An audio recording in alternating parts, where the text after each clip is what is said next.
Matheus está falando conhecimento e viagens. Wesley está falando profissional e viagens. A Rô está falando inglês é um caminho sem volta, não tem mais como não falar. Luana, profissional e pessoal. Tomás, viajar e melhores oportunidades de trabalho. É isso. Bacana, porque eu tô vendo profissional, viagens mais, né? Isso aí. Parece que a gente tem, assim, caminhos parecidos, guys. Porque eu também estudei primeiro em escolas... estudei em escola particular, no início, os primeiros anos, depois fiz o ensino médio em escola pública, depois tive a oportunidade de estudar numa escola de inglês, né? Só que eu também não... durante muitos anos, eu já sabia muita coisa de inglês, mas eu não falava inglês, né? Eu não conseguia me comunicar em inglês. E aí é um pouquinho disso que a gente vai discutir hoje. Eu vou falar um pouquinho da minha história, porque eu acho que ajuda a entender, né? O porquê que eu tomei as decisões que eu decidi tomar, né? Como professor e tal. E pessoal também. Então, eu sou uma travel lover, eu gosto muito de viajar, e esse foi um dos motivos que fez eu querer aprender inglês, eu me interessar, eu buscar alternativas, eu correr atrás. Eu sou formada em jornalismo, eu tenho vivência da língua inglesa com nativos e falantes da época que eu morei na Áustria, né? Porque, como na Áustria a língua oficial é o alemão, a alternativa que eu tinha para falar era o inglês. Isso praticamente me forçou a falar inglês, né? E aí, nesse período, quando eu comunicava com austríacos, geralmente era inglês e também com pessoas de outros países. Então, eu tenho essa vivência maior, assim, com a língua inglesa, né?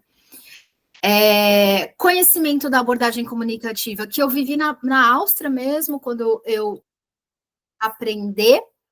Tem uma pessoa vindo, só um minutinho mais.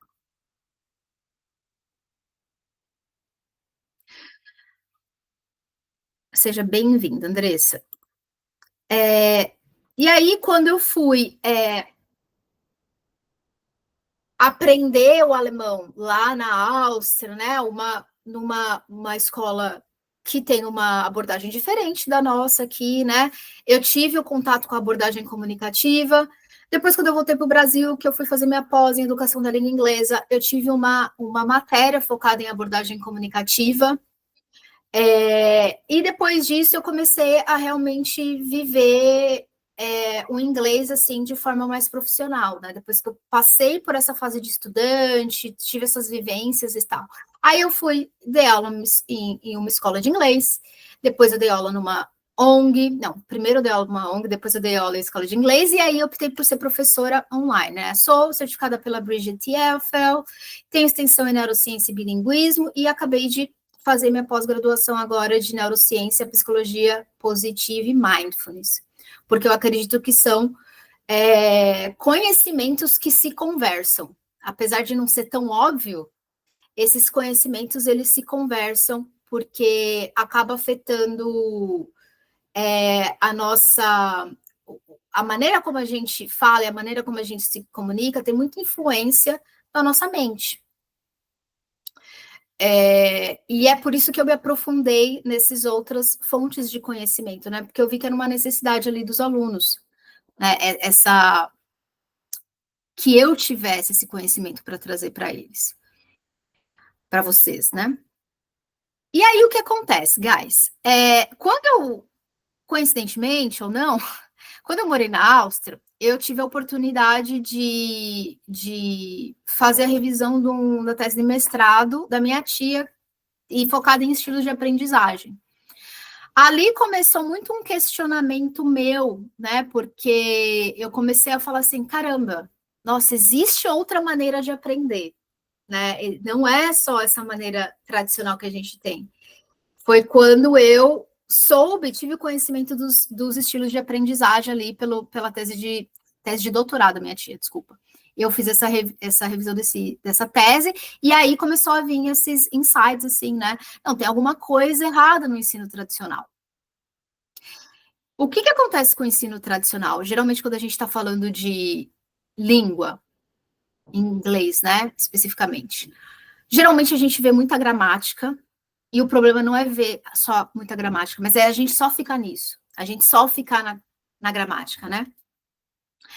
Falta prática de outras habilidades, como a fala e a escuta, né? Então, tem muitas abordagens assim que praticamente não tem fala, praticamente não tem o momento ali de você treinar, se colocar numa situação, né? Ou de você escutar, de você. Porque é tão importante quanto, né? A gente vai falar daqui a pouquinho nisso. Então, tem algumas metodologias que pecam bastante em relação a isso. Pouco contato com situações da vida real, diálogos, por exemplo. Então, grande parte assim das escolas, elas até trazem conteúdo, por exemplo, traz um conteúdo ali que é uma notícia, sei lá, ou um texto, um artigo. Tudo bem, isso é bacana, a gente precisa de leitura, eu super acredito nisso. Tá, mas e os diálogos que eu vou usar no meu dia a dia? E como que eu vou como eu vou me expressar em determinado momento, quando eu precisar? Então, e isso foi uma coisa que eu realmente senti em várias escolas que eu estudei. Estudei na Wizard, estudei na WhatsApp, fui professora é uma rede do... Gente, esqueci o nome. É uma rede que é mais famosa, que é KNN. A KNN ela é mais famosa no Sul, né? Ela foi a época que eu morei no Sul. Fui professora na KNN, e eu vi esses gaps também, né? Tipo assim, e os diálogos? Eu me questionar, cadê os diálogos, né? E às vezes métodos de ensinar que só contemplam um estilo de aprendizagem, né? Porque a gente está falando de salas, assim, às vezes com muitos alunos, e aí só uma maneira de ensinar. Muitas vezes as escolas nem nunca ouviram falar em estilo de aprendizagem, nem sabem o que é isso, né? E algumas vezes despreparos de profissionais que muitas vezes colocam os estudantes em situações embaraçosas. E aí a gente também lida com essa situação de que tem muitos estudantes que passam por situações constrangedoras na época que eles eram crianças ou na adolescência, né? Eu fui uma dessas pessoas que passou por uma situação constrangedora numa aula de inglês no ensino médio, né? Eu fiz uma apresentação e, assim, a professora, ela foi super agressiva, falou que minha apresentação estava horrível, falou um monte de coisa. E eu lembro que, naquele momento, aquilo me impactou, né? Eu estava me expondo ali para várias pessoas e a professora né, agiu de uma maneira muito grosseira na frente de todo mundo. Isso acontece com várias pessoas. E aí elas acabam trazendo essa mentalidade do que ela passou ali na infância, na adolescência, para a vivência que ela está tendo com o inglês agora, na vida adulta. E meio que o trabalho que eu faço com os alunos, né, e o trabalho que eu tento, que eu faço, às vezes, que eu gostaria que vocês percebessem, que a língua, ela está desvinculada dessas memórias que você teve na infância. Ou pelo menos é isso que a gente tem que tentar começar a perceber, tentar começar a separar, né? As memórias, de repente, negativas que eu tenho em relação a aprender, às vezes nem só o inglês, mas a escola, a essa relação estudante-professor. Às vezes existe uma lembrança e isso, de alguma forma, ainda bloqueia a gente a respeito de como eu estou aberto ou aberta para aprender um idioma e também para me expor, para me comunicar, né? Então, essa é a realidade, muitas vezes, do ensino tradicional. E muitas pessoas chegam ali na fase adulta sem conseguir falar inglês, sem falar inglês, porque passaram por essas situações, né?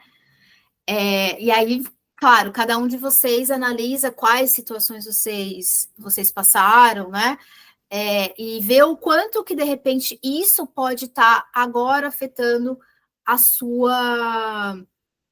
o seu processo de aprendizagem, né? E aí é um processo de ressignificação. Como é que eu posso agora ver de uma outra forma? Não precisa ser assim, né? E aí, quando a gente fala da abordagem comunicativa, quais são as características da abordagem comunicativa que vai ajudar a gente a superar esses padrões? Ela vem com uma proposta diferente, né? Primeiro de tudo, a abordagem comunicativa, ela estuda a partir do contexto. A gente estuda a partir de contexto, né? Então, pode ser pedir uma informação na rua, pode ser se apresentar, comprar algo, falar sobre a minha cidade. Então, a gramática, ela está presente, só que o foco não é a gramática. A gramática, ela está como ferramenta. É como se ela fosse as ferramentas, os instrumentos que a gente tem para fazer essa arte de falar inglês, né? Se a gente for pensar num pintor, ele precisa da tinta, ele precisa do pincel, e aí com a tinta e com o pincel ele vai fazer um quadro lindo, né? A gente, para falar inglês, a gente precisa dessas ferramentinhas que é a gramática e que são as palavrinhas. E aí a gente vai conseguir passar a mensagem que a gente quer fazer, né? Então, na abordagem comunicativa, o contexto é o mais importante e não a gramática. Foco na comunicação. Então, as habilidades de fala, de escuta, elas são as mais desenvolvidas, pois para se comunicar na vida real são esses dois elementos que farão toda a diferença, né? Então, o que vocês falaram, por que eu quero, né? Profissional, viagem, todos esses contextos, gente, pensa, a gente vai precisar o quê? Falar. Né? E aí pensa, olha a injustiça, né? Pensa, olha o gap do que a gente viveu na escola com essa necessidade do mundo. Pensa nesse gap enorme, né? Então, e às vezes não é só a escola, porque a escola pública, muitas escolas particulares também tem essa abordagem que não é tão focada na comunicação, né? Que não isso é um problema no nosso sistema educacional um todo, né? Não fazer o aluno ver como que eu posso usar isso na minha vida. O inglês deveria ser uma matéria extremamente valorizada na escola, mas não é, né? E aí a abordagem comunicativa, ela vem nessa questão, tá? Como é que eu posso me desenvolver para conseguir utilizar isso como ferramenta prática na minha vida? E aí, aquela coisa, né? Que é importante a gente saber. A comunicação, ela não é só fala. A fala, ela é importante. A gente precisa muito desenvolver a fala. Mas o processo de comunicação, ele é um processo que vai e volta. Então, a gente precisa desenvolver a capacidade de falar, mas a gente precisa desenvolver a capacidade de ouvir o outro também. Muitas vezes, e eu passei isso, por exemplo, isso eu posso falar que eu passei no alemão. Muitas vezes, quando a gente consegue desenvolver a habilidade de escuta, a gente destrava a fala. Porque você é como se você consegue destravar um código, né? E você também já está mais atento ali à pronúncia, né? Você começa a identificar, e aí para reproduzir aquilo fica muito mais fácil. Então, tão importante quanto falar, a gente desenvolver a habilidade de escuta também, tá, gente? Esses dois elementos são muito importantes para a comunicação. E, claro, todas aquelas questões, por exemplo, aí é uma questão que tem a ver com comportamento também, né? O quanto que eu tô atento àquela conversa, o quanto que eu tô presente naquela conversa, e eu tô apto ou apta para fazer esse processo fluir da melhor maneira possível. E como que a gente vai fazer isso, né? Pensando não só em falar, mas usando de maneira estratégica, como é que eu posso agir nessa situação? Porque tem vezes, e isso já aconteceu comigo, inclusive, né? Que eu não entendi o que a pessoa fala.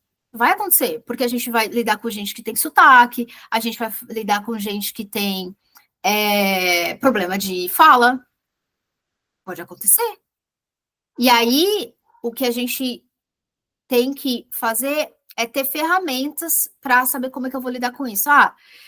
Could you repeat, please? Você poderia repetir, por favor? Could you say a little bit more slowly? Você poderia falar um pouquinho mais devagar? Sorry, I can't understand. Aí é uma questão também de estratégia para lidar com a situação. Não só falar, né? Participação ativa. As aulas com abordagem comunicativa exigem a participação do aluno, que evita a passividade. Isso pode tornar a aula muitas vezes monótona e incapaz de impactar os alunos com bons resultados. Então, é aquela coisa que muitas vezes eu vivi também no meu ensino médio, vivi na minha faculdade, aquela aula que não tem participação ou pouquíssima participação. E a abordagem comunicativa é impossível isso acontecer, porque você vai ter que participar, né? Você vai ter que se comunicar.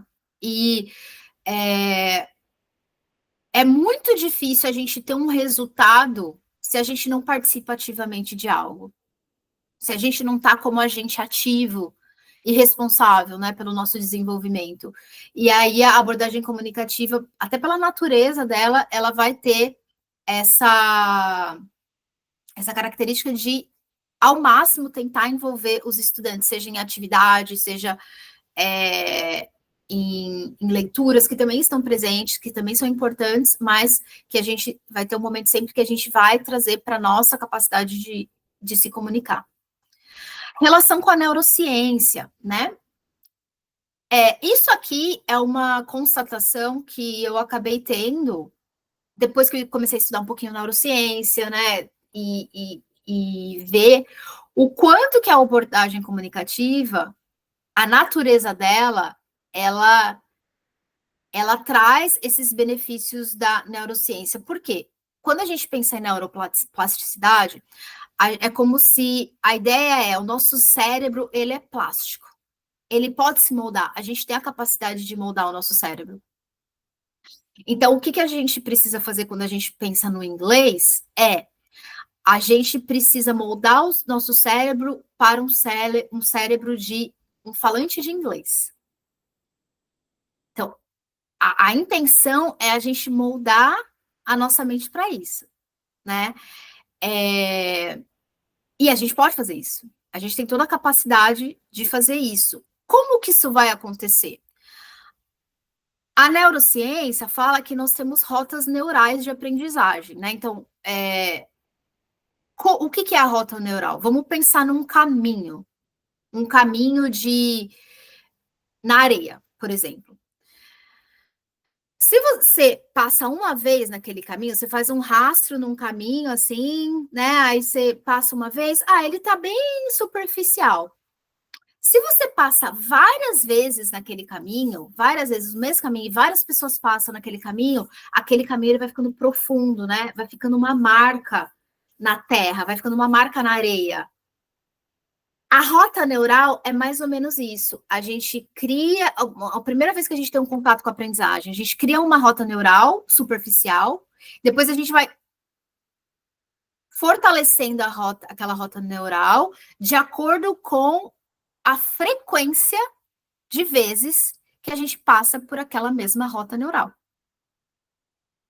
Então, a quantidade de vezes que você tem essa experiência de se comunicar, de falar, de estar numa situação de comunicação, né? Você vai fortalecer aquela rota neural específica, né?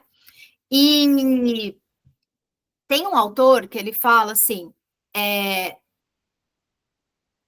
O medo nada mais é do que uma rota neural desconhecida. Então, quando eu tenho medo de fazer algo, que é muitas vezes o que acontece no inglês, a única coisa que isso significa é que a minha rota neural, ela não está suficientemente profunda. Então, o que a gente precisa é fortalecer isso. E ao contrário do que muita gente pensa, né? Ah, teacher, mas aí eu vou sentir coragem para falar e aí depois eu vou falar. Não é, você vai. A partir do momento que você fala, a, é o que isso é o que vai te dar coragem. É o fazer que vai te dar coragem, não é o contrário. Isso tem toda uma explicação por causa da dopamina, né? Toda vez que a gente chega no quase, eu tô quase fazendo aquilo, eu tô quase conquistando um desafio, né? A gente libera a dopamina e a dopamina é um desses elementos que são capazes de nos dar coragem para fazer as coisas, né? A dopamina é muito boa para coragem. Então, é o fazer que vai te dar coragem e não o contrário. E isso está totalmente associado com a abordagem comunicativa.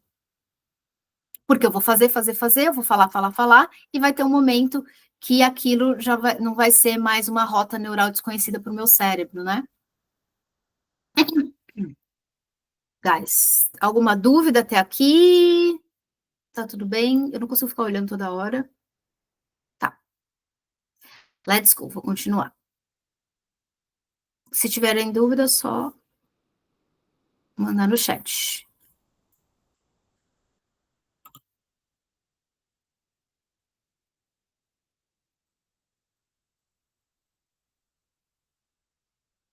Isso, agora eu queria que vocês também colocassem no chatzinho assim, vocês tiveram a oportunidade de se conhecer na escola?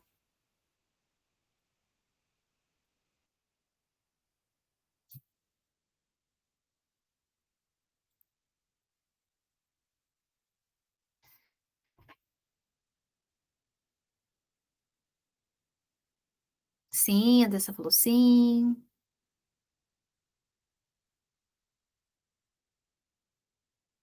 A Luna falou não. Wesley, não sei, acho que sim.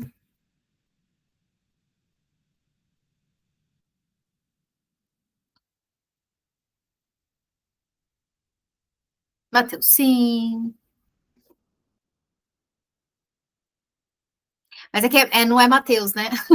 É apareceu Matheus aqui. Desculpa. Andressa.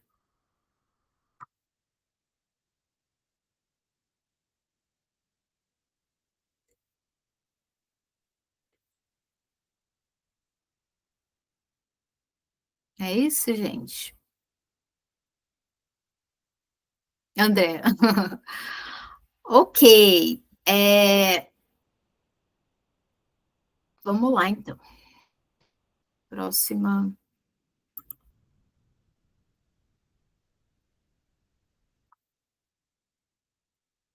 Então, guys, eu queria que vocês parassem agora um pouquinho para refletir o que vocês gostavam de fazer quando vocês eram crianças. O que vocês gostavam de fazer quando vocês eram crianças? Pode tirar um tempinho aí para pensar, vai uns 2 minutinhos. E pode ir colocando no chat. Ah, eu gostava de cantar, gostava de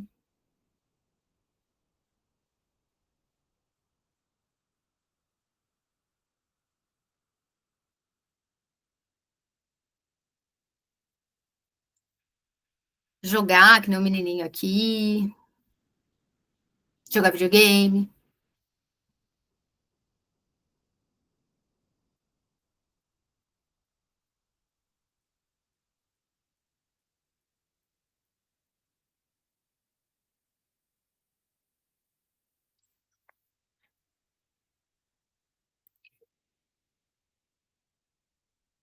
Andressa dançar, conversar, fazer amigos. Wesley jogar videogame. A Luana cantar, brincar na rua.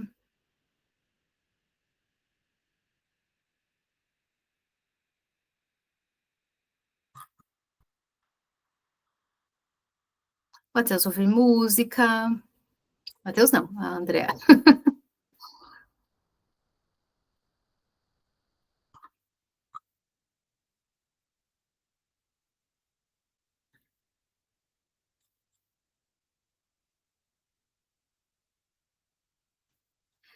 Tomás andar de bike, futebol e videogame.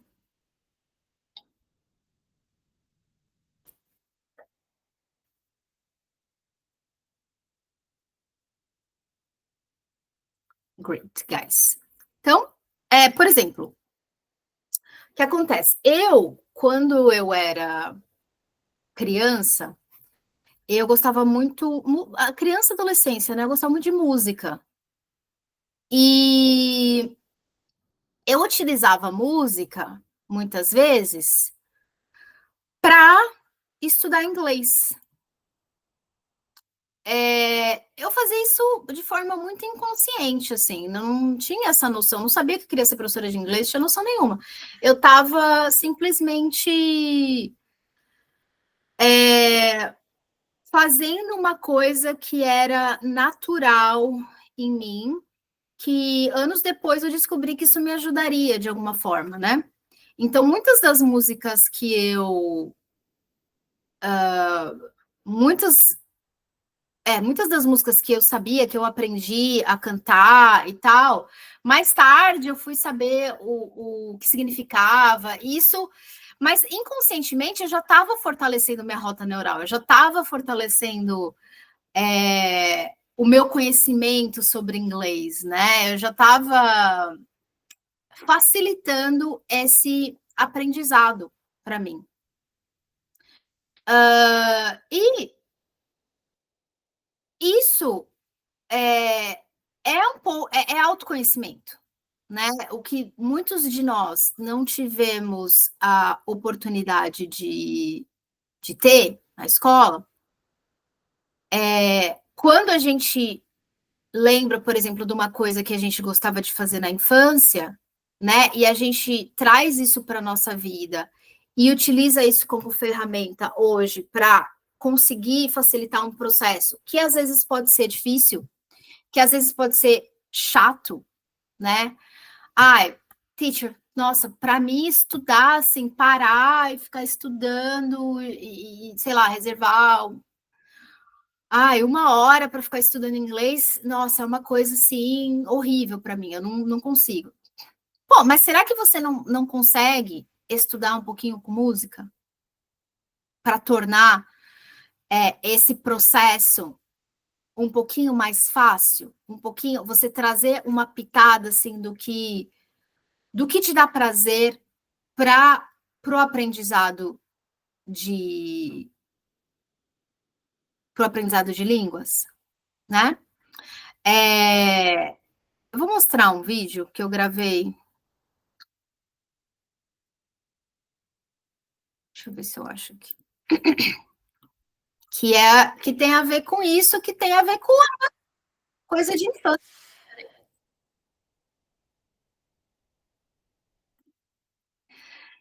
Tem a ver coisa de infância e é uma coisa assim que hoje eu uso para o meu profissional. Eu sempre gostei de música, sempre gostei de Beatles, e aí eu gravei um videozinho, um Reels.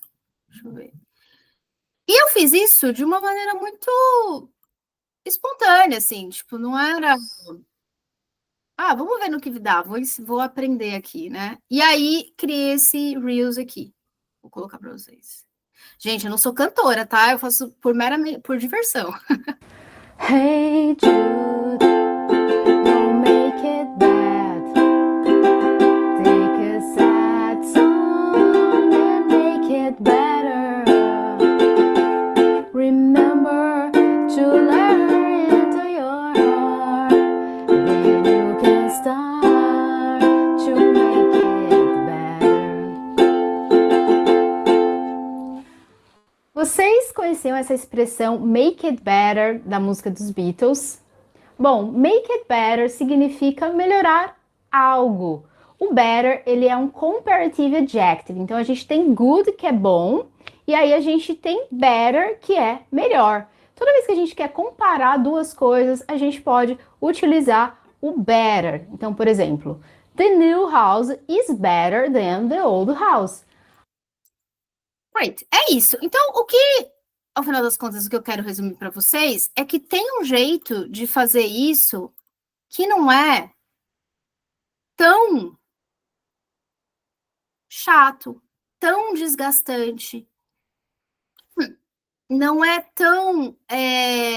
Não vai forçar tanto a nossa natureza. É uma questão da gente parar, refletir, pô, o que me dá prazer? Dá para começar daí. A música que me dá prazer? Ah, então, pô, vou pegar aquela letrinha daquela música, vou cruzar com o que a teacher falou. Ah, legal. Nossa, isso aqui, o verbo to be, legal, tá. Gosto de jogar videogame. Tô jogando videogame lá, coloca em inglês, né? O que os carinhas falam, tudo pra jogar videogame. Gosto de futebol. Hoje em dia tem um monte de locução no YouTube que os caras fazem a locução em inglês de jogo de futebol. Ou um programa que os comentaristas falam em inglês em futebol. Ou então, por exemplo, assistir a pessoa que gosta de cozinhar, assistir no YouTube e achar uma receita em inglês e fazer uma cooking class em casa. Né? Ter os ingredientezinhos ali, usar os ingredientes e tal. Por exemplo, eu tenho 2 alunos que eles fazem a lista de compras deles em inglês. É uma maneira de eu estar colocando no meu dia a dia o inglês, né? Coisa simples, o filme, né? Teacher, às vezes eu não consigo assistir tudo em inglês, né?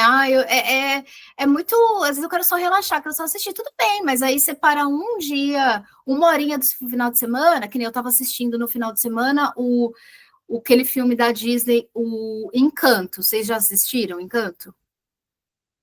É lindo aquele filme, né? Pô, quem já assistiu, assiste de novo em inglês. Dá para assistir. Por exemplo, tem alunos que adoram Harry Potter, sabem todos os livros do Harry Potter. Assiste novamente o Harry Potter em inglês. Tudo isso são coisas que dá para a gente fazer na nossa vida, que a partir de conhecimento, não a partir de autoconhecimento, né? E não de um lugar de sofrimento, a gente pode inserir o inglês da nossa vida e ver que é muito gostoso aprender inglês, que pode ser muito gostoso aprender inglês. Então, os estilos de aprendizagem, o que eles podem trazer para a gente? Permite que você conheça aquela característica que podem potencializar ou sabotar os seus estudos. Você passa a saber como atuar quando identificar uma dificuldade. Então, que nem eu sou reflexiva. Eu sou uma pessoa reflexiva. Vou falar daqui a pouquinho o que é, né? O que isso significa? Eu sou uma pessoa que eu fico muito no mental. Eu fico no mental, fico no mental, fico no mental. Tem uma hora que eu tenho que falar, não, você vai ter que agir, você vai ter que fazer alguma coisa. Isso é autoconhecimento, gente, né? Não dá só para ficar no mental, pensando, não, aí a gente tem que agir. Isso é autoconhecimento, né?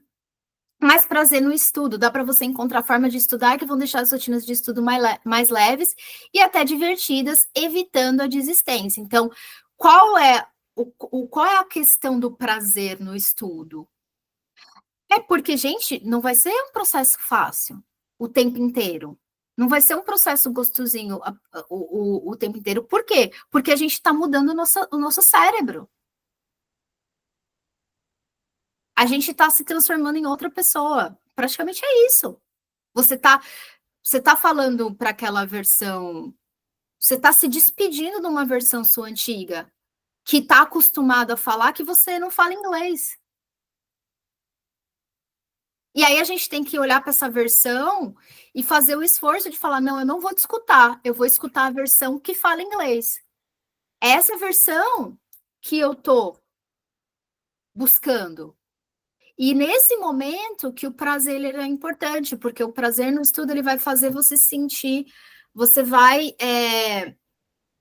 não deixar o processo tão pesado. E toda vez que você tá, ai, nossa, não aguento mais tal. Ai, pô, ouvir aquela música tão gostosa, né? Você vai alimentando o prazer de estudar e isso vai fazer você continuar no processo.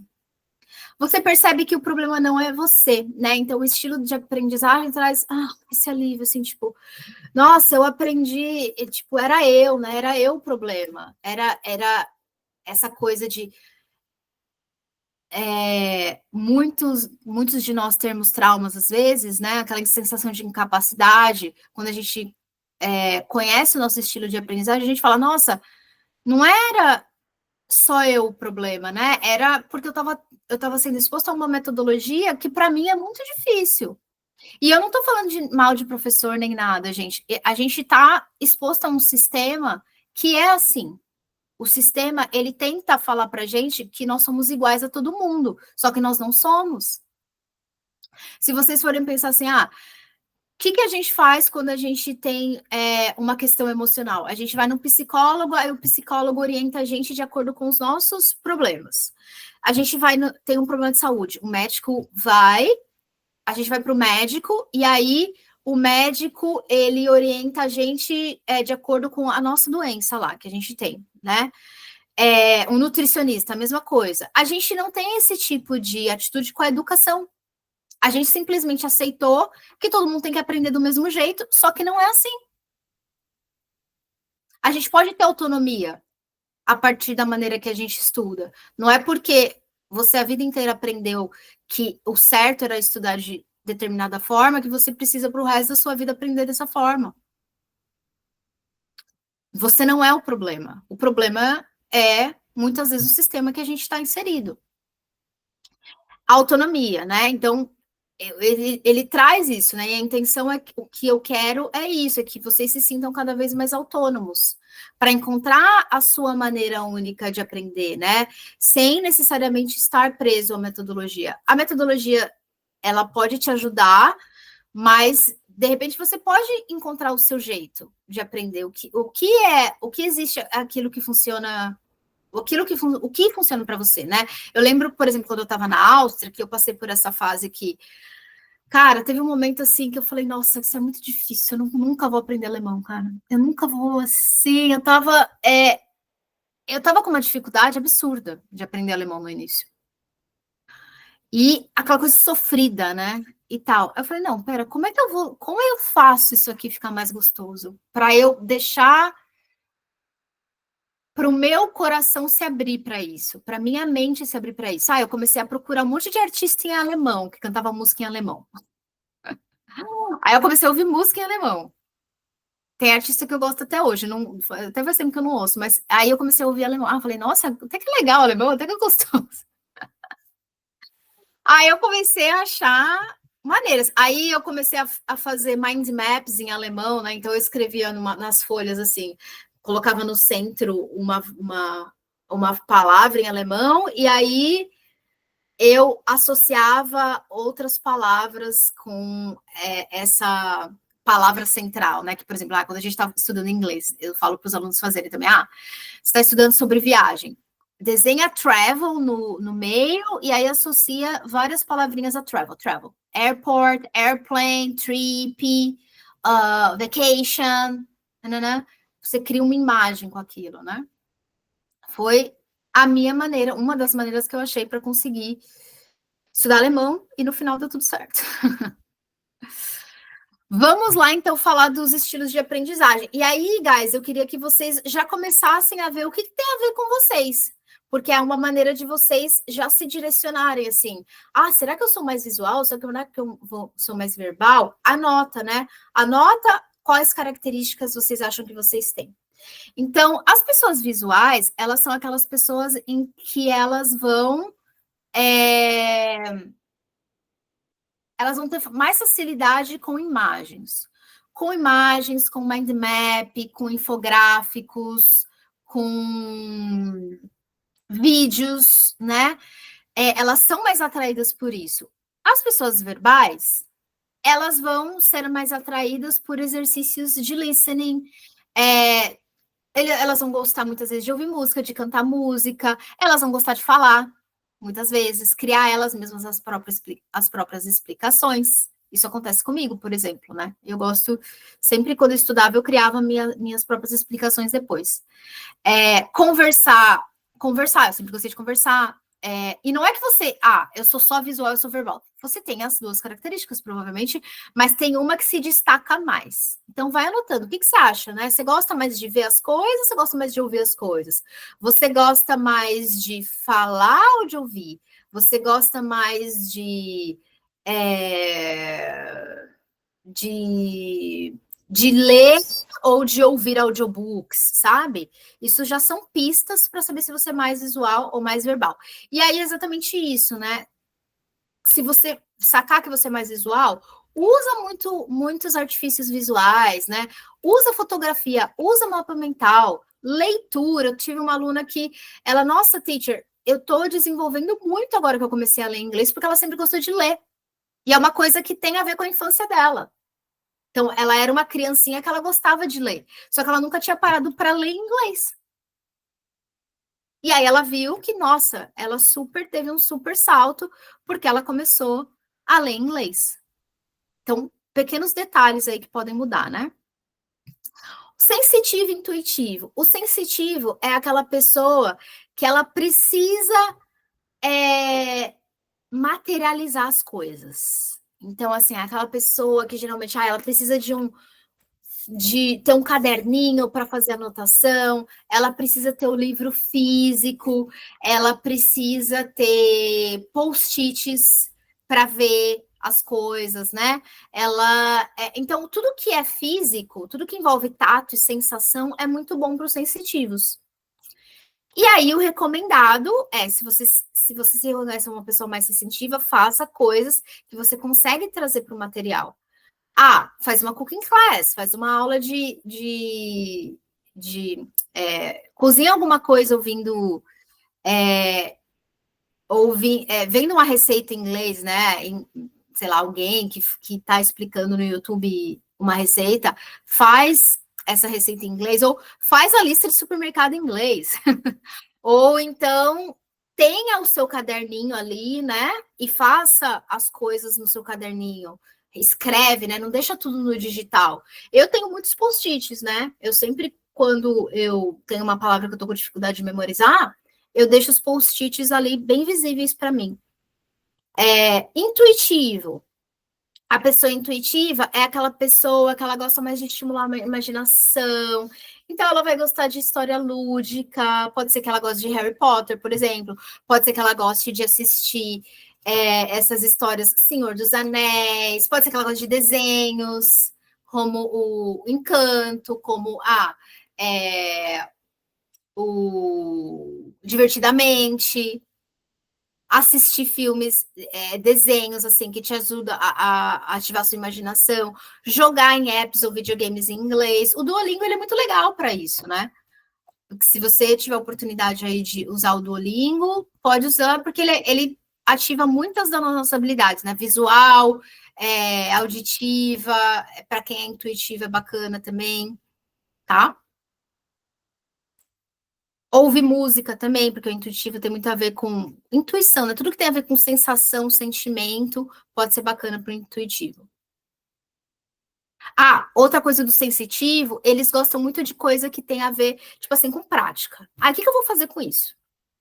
Como é que eu vou usar isso no meu dia a dia? Como é que isso vai ser útil para mim? Então, se você for mais essa pessoa prática, é provável que você seja sensitivo. Então, pesquise, estude com coisas que fazem parte do seu dia a dia. Global sequencial. A pessoa global, ela é aquela pessoa que ela não vai ter um aprendizado linear. E às vezes os globais, por isso, eles têm que ter certa paciência com eles. Porque, eles veem uma coisa, por exemplo, na minha aula. Aí eles vão assistir um filme, aí eles vão ler um livro. Aí, em algum momento, eles vão fazer essa conexão dessas coisas, e aí ele vai pegar aquilo. São pessoas que têm uma boa visão sistêmica das coisas, né? Então, vai pensando aí se você é essa pessoa também, né? É uma pessoa que ela não gosta daquela aula que tem assim, tem começo, meio e fim, que é um negócio meio, né, padrãozão, que a maioria dos cursos, eles utilizam essa forma meio padrãozona, né, mais sequencial, começo, meio e fim. O global, ele fica meio bodeado disso, ele não gosta muito. Por exemplo, se ele for ler um livro, ele tem que ver o capítulo, folhear o capítulo, dar uma folheada e depois para depois ir ler, né? Porque ter essa visão do todo vai ser melhor para ele. Fazer conexões, ficar atento a essas conexões do dia a dia. Nossa, vários alunos globais falam para mim: nossa, teacher, eu vi lá a música, eu lembrei de você, da sua aula, não sei o quê, porque eles fazem essas conexões o tempo inteiro, né? E aí o que eu falo para o global é ter paciência, porque você tem uma forma diferente de absorver o seu aprendizado, né? Uma forma que vai acontecer em um momento específico, e tá tudo bem, não tem nada de errado com isso, é só uma maneira diferente de aprender. O sequencial ele é uma pessoa que precisa mais de um passo a passo. É uma pessoa que gosta de vive pequenininho, as palavrinhas, depois o sistema, depois a estrutura da gramática, depois eu formo a frase. Agora sim tem lógica para mim, faz sentido o sequencial, né? Ele precisa de um passo a passo para ele aprender, né? O que pode acontecer também, gente, em alguns momentos a gente se sente um pouco mais sequencial e em alguns momentos a gente se sente mais global. E a intenção vou fluir com isso. Hoje eu estou mais sequencial, hoje eu preciso de um passo a passo, tá? Hoje eu preciso ir mais leve, eu preciso ir mais tranquilo, né? Não tem essa pressão da escola, do teste, né? Aprendam que, assim, para uma língua, não existe essa pressão do teste. O seu envolvimento com a língua, é o que está fluindo para você naquele momento. E aí, quanto mais a gente respeita esse fluir, mais gostoso fica o processo e mais apto para você, e mais possibilidade de você chegar mais longe nos estudos, né? Então, global e sequencial, essa que é a diferença. Aí, por último, nós temos o ativo e o reflexivo. O ativo é aquela pessoa que ela precisa fazer alguma coisa com as coisas, ela precisa receber informação, fez. Recebi, né? Aprendi isso com a teacher, eu preciso fazer. Se ela só recebe informação, ela fica entediada. Se ela está numa aula que é só input, input, input, input, ela não faz nada com aquilo, ela fica entediada. É por isso que a abordagem comunicativa, ela é muito boa para os ativos. Para todo mundo, né? Mas ela é muito boa, os ativos geralmente gostam, porque eles têm o que fazer, né? E aí você pode ser ativo sozinho, não precisa ser comigo numa aula só. Tem oportunidade, conversa com outras pessoas. Eu lembro que no começo, assim, como quando eu dediquei a aula, eu falei, eu vou estudar inglês. Eu viajava aqui no Brasil mesmo, aí eu ia nos lugares, e aí eu encontrava os lugares, e eu encontrava um gringo. Eu começava a conversar com o gringo no lugar. Eu puxava assunto, começava a conversar e tal. Foi aí que eu comecei a desenvolver, aqui no Brasil mesmo. Repetir as frases sozinha em inglês, quando você tiver oportunidade. Gravar vídeos e áudios, não precisa mostrar para ninguém. Grava para você mesmo. Fazer peças de... Aqui eu estou usando o Canva, né? Esse é um app que vocês podem utilizar para fazer os seus mind maps. É só fazer uma inscrição, tem a inscrição gratuita. Vocês podem fazer os seus mind maps com isso aqui. Utilizando isso aqui. É super intuitivo. Se vocês gostarem, claro, se quiserem, né? Fazer o que gosta com o idioma, mas fazer algo. O reflexivo, ele é aquela pessoa que precisa pensar sobre o assunto. Ele precisa revisar o conteúdo, ele precisa pensar no que foi estudado, ele precisa ler as regras gramaticais novamente. Eu sou reflexiva. Eu preciso de um tempo para absorver as coisas. Eu preciso desse mais, o que é ótimo, porque quando a gente está pensando ali na neurociência, é ótimo você revisar, é ótimo você rever, é ótimo, né? Você ter essa oportunidade de sempre Ver mais uma vez, ver mais uma vez. E isso é um lado positivo do reflexivo. Então, vocês percebem, gente, que não tem ruim ou bom ou ruim. Todas as habilidades, elas são benéficas. Depende de como você usa isso. E aí você enxergar qual é o seu potencializador e qual é o seu sabotador, e você ir equilibrando isso. Então, por exemplo, aqui já vamos falar dos sabotadores e potencializadores, né? Então, o potencializador do ativo, ele faz muito, só que às vezes falta para ele um momento de reflexão que ele precisa estudar. Então, ele precisa saber que tem esse momento que ele precisa pensar, né? Rever. Reflexivo. Às vezes ele pensa muito e esquece de agir. Então, se você se identifica mais reflexivo, você tem que agir mais, você tem que se colocar mais, né? Em situações, por exemplo, que te desafiem, né? O potencializador do global é uma pessoa que ela vai ter uma capacidade muito grande de analisar a situação no geral, né? De ver contextos, de entender contextos, mas às vezes quando é um detalhe, é aquela palavrinha que eu tô falando errado, talvez ela tenha dificuldade, então aí ela tem que ser mais detalhista, né? É ótimo, mas tem essa questão. Sequencial. Às vezes ele não pode ficar só no detalhe, ele tem que desenvolver o lado dele mais global, a capacidade dele de. Eu tenho que começar a juntar as informações. Então, eu vou começar a desenvolver essa habilidade, né? Vou começar a tentar entender os contextos, juntar as coisas, e toda habilidade a gente pode desenvolver, guys, né? Sensitivo. Sensitivo, às vezes, qual é o sabotador dele? Às vezes a gente precisa, por exemplo, se a gente for pensar numa conversa, às vezes você precisa sentir a outra pessoa, né? Você precisa estar sensível ao que a outra pessoa quer expressar. E o intuitivo, ele é muito bom com isso. Então, às vezes, desenvolver esse lado, o que essa conversa me pede agora? É necessário. O intuitivo, se ele ficar viajando demais, ele esquece da praticidade. Então eu preciso desenvolver mais a praticidade, né? Será que é isso que está me faltando? Colocar na prática o que eu preciso fazer? O visual. Isso é uma coisa que pode acontecer, tá? Às vezes a pessoa, quando ela é visual, falta desenvolver o verbal. Então, ela precisa ouvir muito, ela precisa estar muito, se dedicar muito a essa habilidade, né?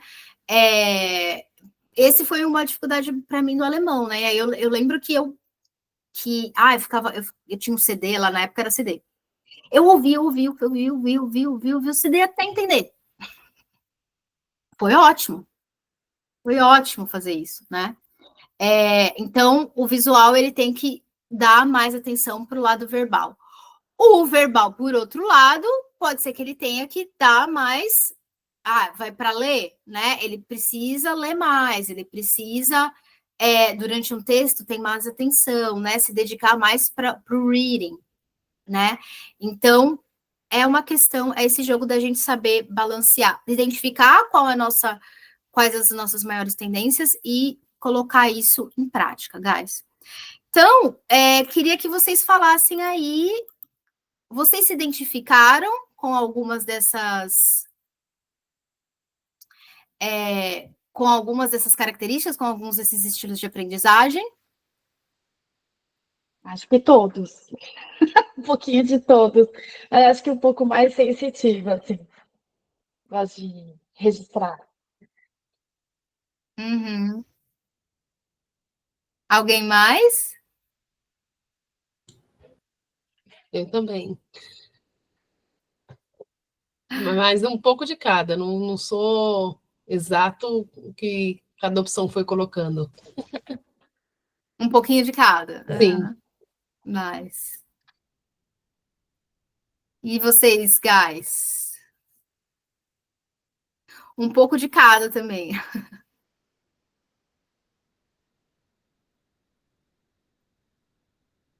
Mais alguém?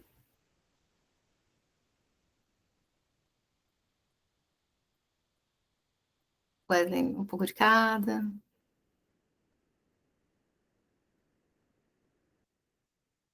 Uhum. Ok, guys, então, bastante visual, Lu. Bastante visual. O que acontece? Claro que vocês já podem se perceber e se autoconhecer de acordo com essas coisas que eu trouxe. Mas uma das características da minha aula é que eu forneço um roteiro do estilo de aprendizagem para vocês, né? Então, vocês vão responder um questionário, e a partir desse questionário, eu dou um roteirinho do estilo de aprendizagem que, com todas as falando, né, qual é o seu estilo de aprendizagem mais preponderante e como você pode usar isso ao seu benefício, ao seu favor, né? E aí, e aí tem algumas dicas de ferramentas, de apps que vocês podem utilizar, de sites, de canais do YouTube que vocês podem utilizar também, né? Então, tudo isso tá no roteirinho do estilo de aprendizagem, tá? Bom, e aí, como vocês sabem, eu vou iniciar essa turma agora hoje, né? A turma está sendo iniciada hoje e vai até dezembro, com certeza. Aí depois vai ter um momento de férias, né? E a gente vê se vai ter Aí a gente iria para a segunda apostila, né? Porque agora tem uma apostila, assim, que ela vai, enfim, tem todas as informações, assim, é uma apostila bem completa, né? Que acredito que até dezembro a gente consiga fazer ela toda. E aí, apostila, roteiro com estilo de aprendizagem, a aula de neurociência aplicada ao inglês, baseado em algumas dessas coisas que eu já falei para vocês hoje, né? Acesse a minha plataforma online, que tem várias aulinhas aí para vocês reverem sempre que vocês quiserem. Uma masterclass sobre o inglês britânico, que é especificamente sobre o inglês mais ali do Reino Unido, né? E aí a gente teria também um grupo para nossa turma para tirar dúvidas e para praticar também, né? A intenção, como eu falei aqui bastante, a intenção é praticar, né? Então, quem quiser, né, fazer parte dessa turma, está super convidado, né? Vai ser um prazer aí ter vocês como os meus alunos. É uma coisa muito rara eu ter turma, porque a maioria dos meus alunos são particulares. E eu acho que pode ser bem interessante, né? Até porque vocês vão ter como praticar com outras pessoas, né? Vai ter o meu apoio. É isso, guys. Queria que vocês falassem se vocês ficaram com alguma dúvida a respeito da aula de hoje. O que vocês acharam? Faz sentido para vocês o que eu falei? Se quiser colocar no chat aí, porque a gente já está indo para o finalzinho, né? Já tem 1h15 de aula. Se quiser abrir também para falar. E como seria? Teria aulas fixas? Uma vez por semana, um horário fixo? Uma aula por semana. Vai ser segunda mesmo? Esse horário das 8h30 até as 9h50. 1h20 de aula. E aula de grupo, né? Toda segunda-feira. E aí a gente, como eu te falei, roteiro de estilo de aprendizagem, apostila inclusa, grupo de dúvidas para tirar comigo, né? E a aula é baseada em tudo isso que eu expliquei aqui para vocês. Mas, claro, gente, fiquem à vontade para utilizar esses conhecimentos da forma que vocês quiserem, né? Enfim, fica à vontade aí, né, para vocês. Mas eu tô aqui caso vocês queiram entrar nessa jornada aí de falar inglês, tá bom? Tá bom. Obrigada. Nada. Mais alguém? Alguma dúvida? Não? Wesley falou. Não é Matheus? Fala de novo. Ok. Guys, é isso. Bom, foi um prazer estar com vocês, tá? Se vocês ficarem com interesse na aula, é só mandar uma mensagenzinha lá no grupo, que aí eu explico tudo certinho. Obrigada pela atenção. Tenham uma ótima semana. Um beijinho. Até mais. Tchau, tchau. Tá, obrigada.